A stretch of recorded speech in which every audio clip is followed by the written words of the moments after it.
For every animated villain who's loved by a whole generation of fans, there's one who gets hated or forgotten by just as many. Here's why Sony villains absolutely crush it, while Disney villains straight up suck right now. Let's just get it out of the way. Sony Animation has been crafting villains that don't just show up, monologue, and get punched into the stratosphere. They create villains that stick, villains that are specific, memorable, and sometimes so completely unhinged you can't help but be mesmerized. So what's the secret sauce? What is it about Sony's rogues gallery that makes them stand out in an animated landscape that feels increasingly sanitized and scared of its own shadow? Let's unpack that. First up on the docket, the guy who's more whole than man. Let's start with the dude who literally broke the mold, or I guess, created a bunch of holes in it. The Spot. When we first meet this guy in Across the Spider-Verse, he's a joke, a walking, talking ink blot. Miles Morales can barely take him seriously, and why would he? The audience certainly isn't. He's the punchline, the distraction, the warm-up act before the real villain shows up. He gets slapped with the label Villain of the Week, and Miles beats him while trying to buy a cake. But Sony looked at this walking Rorschach test and said, no, that's him. That's our guy. And you know what? You love to see it. The Spot story is an absolute masterpiece in character development because it doesn't follow any typical villain blueprint. Throw the How to Write a Villain for Dummies book out the window. There's no grand evil plan from the get-go. There's no army of faceless minions. There's just a guy, Dr. Jonathan Owen, who is constantly, painfully, crushingly belittled, and like any person who is constantly ignored, told they don't matter, and literally erased from the narrative, he starts to unravel. This guy was a scientist at Alchemax. He was there when the collider from the first movie blew up. He even helped create the very spider that bit Miles. Talk about being a crucial part of the origin story. And yet, nobody remembers him. Not Kingpin, not Miles, not his old co-workers. So, his mission becomes terrifyingly simple. Force his way back into the world. He's screaming for relevance. His method for doing this? More holes. Literal, black, gaping holes. He starts small, opening portals to rob ATMs, but each new portal he creates is a mirror to the emptiness he feels inside. This is some high-concept, 4D chess-level character writing, people, and that's precisely what makes his evolution so god-tier compelling. With each new hole he absorbs, he grows stronger, his form becomes more distorted, and his humanity begins to flake away. His voice deepens, dropping from an awkward, sarcastic, almost shy tenor into a dark, echoing baritone that sends shivers down your spine. This transformation isn't just for him, it's for us, the audience. The humor evaporates from his scenes, replaced by a thick, heavy dread. The Spot's transformation is both physical and metaphysical, and it's a brilliant move. Phil Lord and Chris Miller, the geniuses behind the Spider-Verse films, have always been obsessed with characters who feel out of step with their own worlds. They even admitted they initially thought the Spot was too dorky to be a main villain. Yeah, about that. But the more they thought about him, the more they saw his potential. He's literally imposter syndrome with superpowers, and frankly, I feel seen. Now, put that up against what Disney's been serving us recently. Their antagonists are either sad, misunderstood figures who just needed a hug all along and get a last-minute redemption arc, or they're flimsy plot devices who exist only to be easily defeated in the third act. Think of King Magnifico from Wish. He turns evil because the plot needs a bad guy. There's no build-up, no psychological depth, just a switch that flips from benevolent king to cackling sorcerer. It's lazy, the writing equivalent of turning it off and on again. Or go back to Governor Ratcliffe in Pocahontas. He's greedy.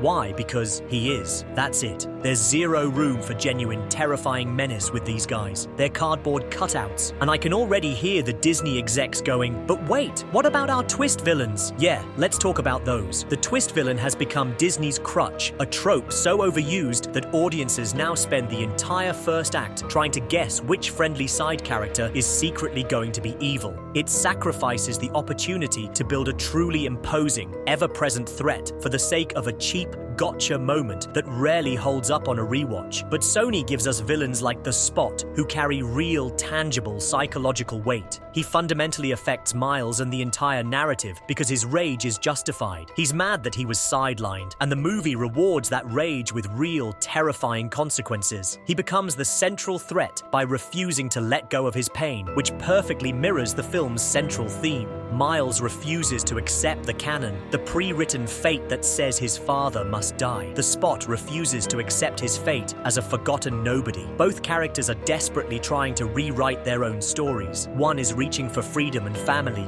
the other for validation and vengeance. It's like poetry. It rhymes. We feel that chase. We walked into the theater expecting a minor annoyance and walked out absolutely haunted by the guy who was almost defeated by a bodega owner and a bag of chips. Now that's a glow-up. That's the undeniable mark of a truly great villain. Of course, The Spot wasn't Sony's first masterpiece. Not by a long shot. Years before he stumbled into our lives, Into the Spider-Verse gave us not one, but two of the best villains in modern animation. Let's start with the first image that burns itself into your brain. A hulking black mass of a man with a head the size of a golf ball, stomping through a reality-bending portal like a pissed-off refrigerator. That's Wilson Fisk. That's the Kingpin. There's no mystery here. There's no subtle manipulation. He wants something, his dead wife and son back, and he will physically crush every single thing that stands in his way to get it. No questions asked, just vibes and violence. Kingpin's character design is a statement. The man is built so ridiculously, so impossibly large, that he's almost laughable, but no one's laughing. Seriously, you could land a helicopter on this dude's shoulders. He just shows up, and the entire room suddenly feels claustrophobic because of the sheer amount of space he occupies. This matters so much, especially in the world of animation, where so many villains still look like they were designed to be marketable action figures with a few personality quirks tacked on. Looking at you, every generic action movie villain ever. Kingpin is different. His gargantuan body carries his grief. You see it in his single-minded obsession, in the brutal efficiency of his movements. The story gives him a tragic, understandable goal, but it brilliantly never asks for your sympathy. He's not a broken man looking for redemption. He's a grieving monster who is literally building a machine out of his own denial, and he doesn't care if it rips the entire multiverse apart in the process. Someone get this man a Snickers, or, therapy, and he's not alone. This is where the true genius of Into the Spider-Verse's antagonists comes into play. Dr. Olivia Octavius. When Miles and a schlubby Peter B. Parker break into Alchemax, they're expecting some stuffy, boring scientist in a lab coat. Instead, they get a chaotic, nerdy woman in oversized glasses. She's sharp, she's twitchy, and she's weirdly cheerful for someone who is actively trying to collapse all known reality. And then the arms come out, and the collective audience went, "What?" It's a genuine, out-of-left-field surprise that is so much more effective than Disney's tired surprise, "I was the bad guy all along" reveals. Olivia's greatest strength is her complete and utter unpredictability. She is everything Kingpin is not. Where he is heavy and grounded by his grief, she is light on her feet, seemingly unburdened by anything. She plays, she experiments, she stretches moments out, relishing the chaos. Her scenes are loud, fast, and filled with a kinetic, almost joyful movement. She's incredibly dangerous, but she's not heavy. You never know what she's going to do or say next. But the Spider-Verse films are these huge, world-ending epics. They kind of demand cold, powerful villains. What happens when the stakes are smaller? What happens when a movie is about food? Surely Sony can't stick the landing there, right? Well, let's talk about Chester V, the villain who walks into Cloudy with a chance of meatballs too, like a savior. He's the clean-cut, turtleneck-wearing tech mogul who talks like he's giving a TED Talk and looks like a cartoon Steve Jobs. He's not your classic, cackling madman. He's smooth, he's smart, and he's always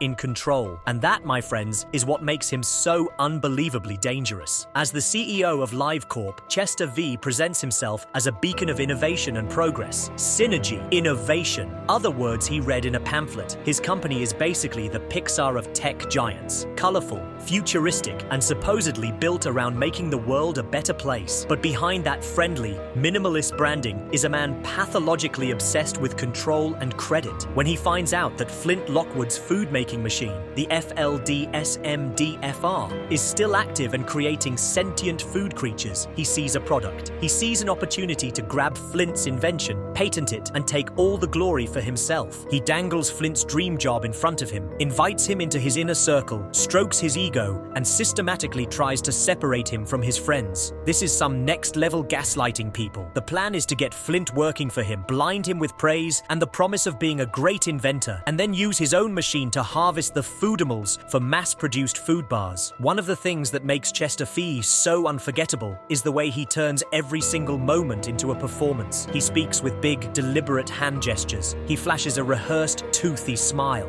He constantly uses flashy holograms of himself to sell his own genius, because of course he does. Compared to the other characters, Chester stands completely apart. Flint is messy, emotional, and full of chaotic hope. Chester is calculated. He only ever says what moves his plan forward. He never shows a shred of self-doubt, and he never lets genuine emotion cloud his judgment. He also treats everyone around him with a barely concealed contempt, especially Barb, his super-intelligent orangutan assistant. Barb has an advanced vocabulary and hacking skills, but Chester never stops condescendingly calling her a monkey, deliberately ignoring her corrections. He's got the charisma of a cult leader and the morals of a tech CEO. He doesn't care about her dignity. He only values what she can do for him. He reflects something terrifyingly real. The polished CEO who speaks at conferences about humanity while draining the world dry behind the curtain. The boss who acts like your best friend, but only uses that friendliness to exploit you. His villainy is familiar. I've definitely worked for this guy before. And what's worse, he never changes. Flint grows, Barb turns on him, and everyone else evolves. But Chester remains irredeemably, stubbornly himself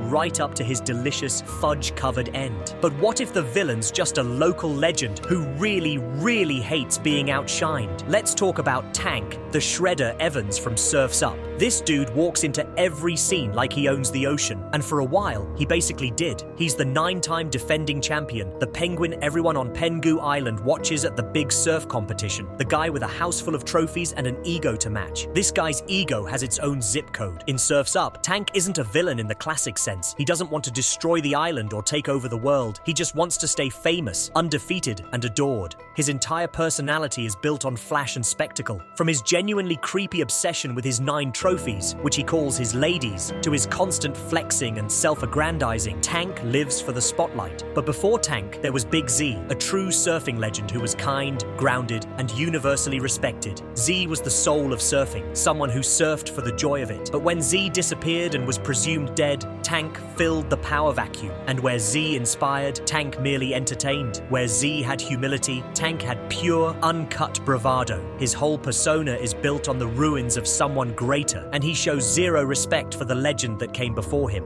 This is what lights a fire under our protagonist, Cody Maverick. Cody grew up idolizing Big Z. He wanted to be Big Z, so when he hears Tank openly trashing his hero, Cody can't help but step up and defend Z's honor. This detail is so important because it gives their rivalry real weight. Cody wants to win the trophy, sure, but on a deeper level, he's fighting to restore meaning to the sport he loves. Of course, Tank absolutely demolishes him in their first showdown. Cody isn't ready. He's still just as egotistical as Tank, just without the wins to back it up. Ouch, that's gonna leave a mark. Tank's victory, however, lacks any class or sportsmanship. He mocks Cody the same way he mocked Z, because for him, surfing is not about community or fun. It's about keeping other people beneath him. That dynamic gives Tank his villainous edge. He eventually finds that Big Z is still alive, and Z trains him to let go of the fame chasing and embrace the true spirit of surfing. Tank is still playing dirty, trying to knock his competition off their boards. Tank's obsession with winning leads to him wiping out spectacularly, while Cody, by giving up the need to win, finds true victory. Tank's pride, his mockery of legends, and his obsession with his own image make him the perfect test for Cody's character. He's there to be beaten,